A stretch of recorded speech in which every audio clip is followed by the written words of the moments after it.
You know, and I come off stage and I'm talking to the guys and they're like, dude, you know, we came up to watch you guys because a bunch of the bands in the back are like, dude, you guys should check Adelitas Way out, man. They throw it down. So it was cool. Some of my favorite bands were out there watching us, and it was like, it's an honor, man. A little bit of an ego trip, kind of, I suppose. Well, you know what it is? It just makes you feel like you're doing your job. It makes you feel like you're putting a show on. I mean, when a band that plays 180 shows a year wants to come watch you, right. It's kind of like, man, that's pretty awesome. Because I did it. I'm not gonna lie. I stood there and watched Skill its whole set, and I watched 3 Days Grace for 2 months straight. Every night I run out and watch those guys just because they put a show on. Let's talk a little too about the newer single, "Last Stand," your second release. What was kind of the story behind that one?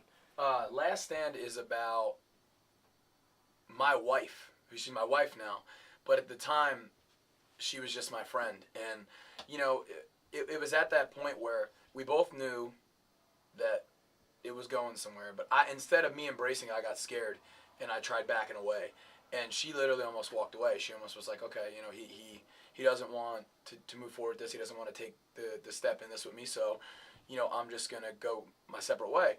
But I realized before, she completely walked away that it was the dumbest decision I was ever making, So I kind of caught myself in that moment. Like, most guys are, when something amazing comes along to them, instead of embracing it, they back away. They get scared. They're like, she was behind the chair in the video throwing knuckle sandwiches up at me. Like, I got my eye on you. Yeah. That's funny because the girl in the video liked my wife more than me.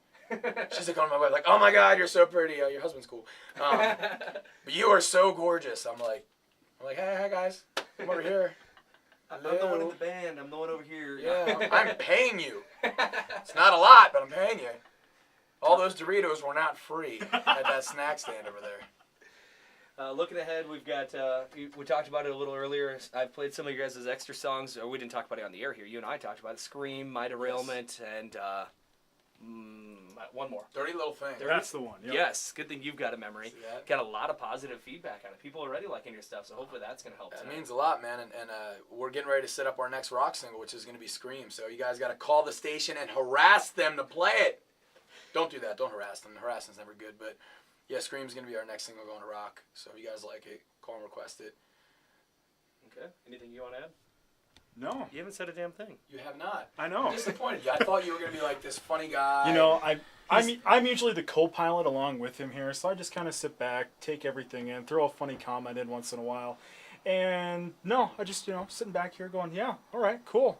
All right, yeah. He's my laugh track guy. If I say something, you walk into the room and you're like, there's only 3. You don't have a beer. I don't have a beer. And you're like, where'd all the beer go? He's the one over there with no beer in his hand, but it's gone. Oh, yeah.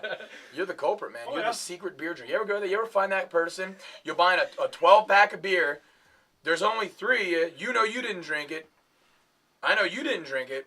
So you're a 12-beer culprit, because the beer's all gone. But then you're denying it. You're like, I didn't drink all those beers. No, like, I only drink 11. Oh, yeah, they all disappeared. We have those. It's called opening bands. They do that all the time.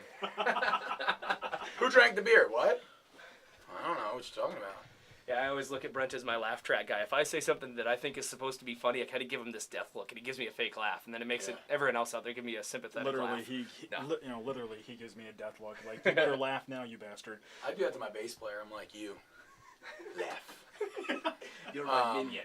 One other cool, really, really cool thing, because we were talking about, us getting to hang out with heroes and stuff like that. I got to hang out with Nikki Sixx from Motley Crue yesterday. Oh, nice. It was for me one of the coolest experiences of my entire life, because we weren't booked to do his radio show, which is like Sixth Sense, and we weren't booked for it. But he sent an email and he was like, "Yo, I want to bring Adelitas Way on."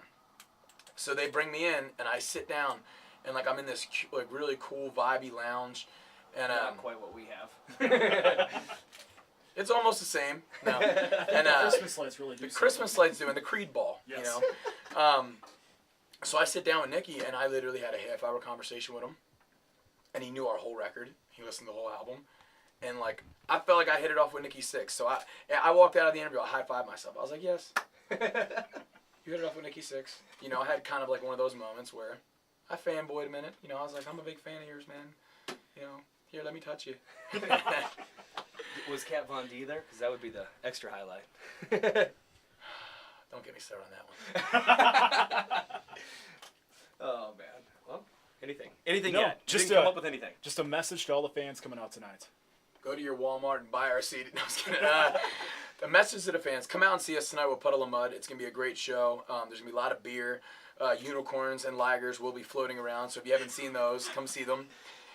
Get our album off iTunes, and the little fudge cookie guy. What's this? The Elmer Fudge? No, the Keebler cookie guy will serve you one of those fudge cookies if you get our album off iTunes right now. He will knock on your door, give you it for free. So buy it. Come see us live. I think that's all we've got. Yeah. Take Creed back and buy ours with your money. There's no better way to end an interview than with that statement right there.